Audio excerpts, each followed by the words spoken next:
Армысыздар достар, сіздермен бірге шебер арнасы. Видеоны бастамас бұрын каналға тіркеліп, комментарий қалдырып, лайк басып кетіңіздер. Бүгін мен сіздерге арма пояс құю туралы видео көрсетпекпін. Негізі бұндай арма поястарды құю үшін қимасы осындай ағылшынның U әрпіне ұқсайтын арнайы газоблоктар болады.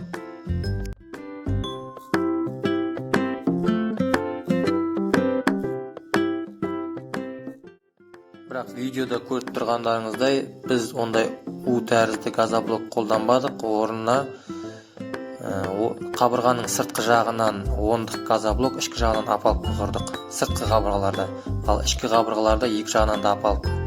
Неге десеңіздер, сыртқы жақтан салқын кіретін болғандықтан ондық газоблок арма поясты салқыннан қорғайды. Ал бетон болса, салқынды, жылуды өзінен тығыз болғаннан кейін тез өткізіп жіберетін болғандықтан, осы арма поястың тұстарында егер сыртынан осылай газоблокпен қаптамасаңыз немесе жылытқышпен қаптамасаңыз көгеруі мүмкін. Егер арма пояс құятын болсаңыз, осындай тәсілді қолданып, немесе арнайы U тәріздес газоблоктарды қалау арқылы, ішіне арма пояс құю арқылы жасай аласыз. Назарларыңызға рахмет.